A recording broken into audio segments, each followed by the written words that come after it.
सबैलाई धपाएर हामी बाध्य भएर विदेशमा पढ्न आउनु परेको छ। म दलवीर सिंह कामीमै थिएँ। दलवीर सिंह कामी त्यतिखेरका वैज्ञानिक थिए। राजाले उनलाई बक्सिस मात्रै दिएनन्, सरकारी जागिर पनि लगाइदिए। सरकारी जागिर पाएपछि दलवीर सिंह कामी घोडा चढेर हिँड्थे। त्यो फोटो तपाईँहरू खोज्नुभयो हुन्छ दलवीर सिंह कामी भनेर। कामीको छोरो घोडा चढेर हिँड्यो भनेर तपाईँ हाम्रो बाबुबाजेले कति रिस डाहा गरेका थिए। काम गर्दा गर्दै देशको सेवा गर्दै गर्दै एक बिहान दलवीर सिंह कामी रुखमा झुन्डिएको फेला परे। अहिले पनि शङ्का गरिन्छ उनलाई कसैले झुन्ड्याएर मारेको हुनुपर्छ भनेर। ल भन्नुहोस्, बक्सिस दिने राजा चाहिँ सामन्ती, झुन्ड्याएर मार्ने तपाईँ हाम्रो समाज चाहिँ राजाभन्दा दयालु हुनसक्छ? कसको कारणले गर्दा छुवाछुत हटेको छैन स्पष्ट हुन्छ। त्यसपछि दलवीर सिंह कामीको परिवारले साह्रै दुःख पाए। त्यसपछि एउटै मात्रै विकल्प, राजालाई खबर गर्ने, राजालाई गुहार माग्ने। त्यतिखेर वीरेन्द्र राजा भएका थिए, महेन्द्र बितिसकेका थिए। राजा वीरेन्द्रलाई पत्र लेखेपछि राजा वीरेन्द्रले पत्र पाउने बित्तिकै तुरुन्त दलवीर सिंहका परिवारहरूलाई राहत दिनु भनेर हराए। त्यो राहत पनि अदालतका मान्छेदेखि लिई सबैले मिलेर खाए। दलवीर सिंहका परिवारले 1 रुपियाँ पनि दिएनन्। ल भन्नुहोस्, राहत दिने राजा सामन्ती हुने, त्यो राहतमा आएको पैसा पनि लुटेर खाने तपाईँ हाम्रो पुर्खा, हाम्रो बाबुबाजेहरू चाहिँ महात्मा हुने हुन्छ? को पापी हुन्, को सामन्ती हुन् त? तपाईँ हामी हाम्रो छातीमा हात राखेर भनौँ त, हाम्रो बाबुबाजेले चाहिँ महिलालाई अधिकार दिन्थे, हाम्रो बाबुबाजेले चाहिँ छुवाछुत गर्दै गर्दैनथे भनेर भन्नुहोस् त।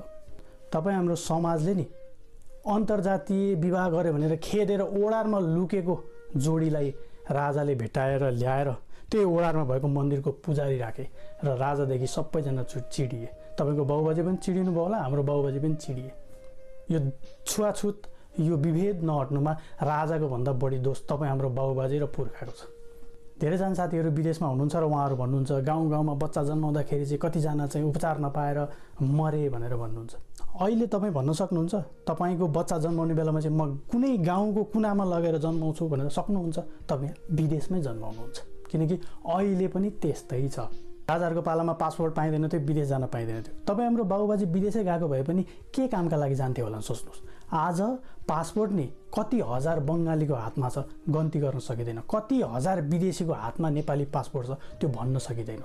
र तपाईँ हामीलाई थाहा हुनुपर्छ, माओवादीको केन्द्र मानेको रुकुमको हर घरका मान्छेहरू हिँडेर अमेरिका गएका छन् बिना पासपोर्ट। क्या त्यो तिनीहरू के भनेर गएका छन् थाहा छ? हामी राजावादी हौँ, यहाँ हामी काङ्ग्रेस हौँ, माओवादीले हामीलाई नेपालमा बस्न खान दिएन, टिक्न दिएन भनेर आफै माओवादी हुँदा लागेको गोलीको दाग यो चाहिँ माओवादीले मलाई हानेको मार्नलाई भनेर देखाएर अहिले अमेरिकामा शरण लिएर बसेका छन्।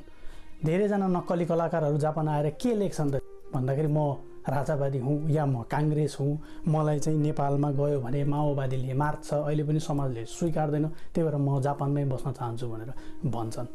यस्ता घटना कति छन्। यसरी मान्छेको व्यापार राजाको पालामा हुँदैन थियो, पासपोर्ट दिँदैन थियो, त्यो कुरा सही हो।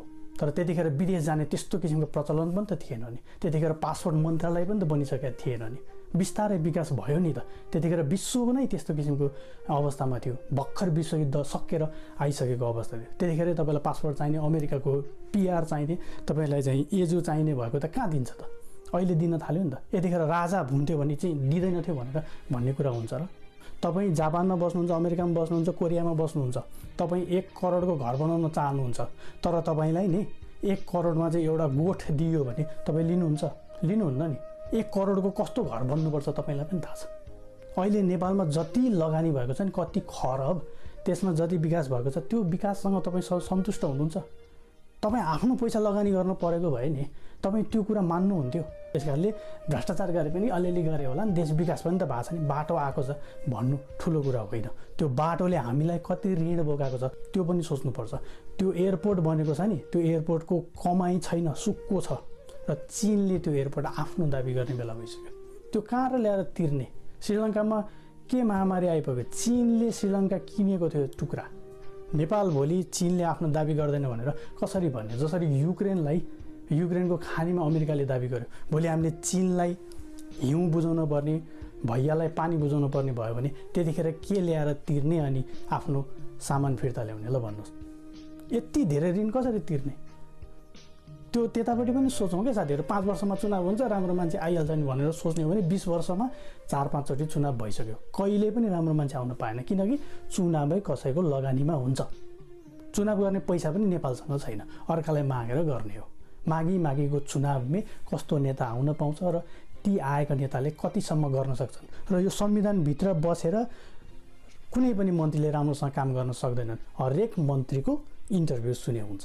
त्यसबाट हामीले हाम्रो देशका मन्त्रीले आफ्नै देशको लागि खुलेर काम गर्न सक्ने व्यवस्थाको माग गरेका हौँ। त्यति माग गर्दैमा हामी रैती हुन्छौँ भने रैती हुन्छौँ, तर नमिठो वचन नगर्नु होला। तर्क गर्न सबैले पाउँछ, बाधे जाए त्यो तत्त्वबोध, वाद विवादबाटै कुराकानी बुझ्ने हो।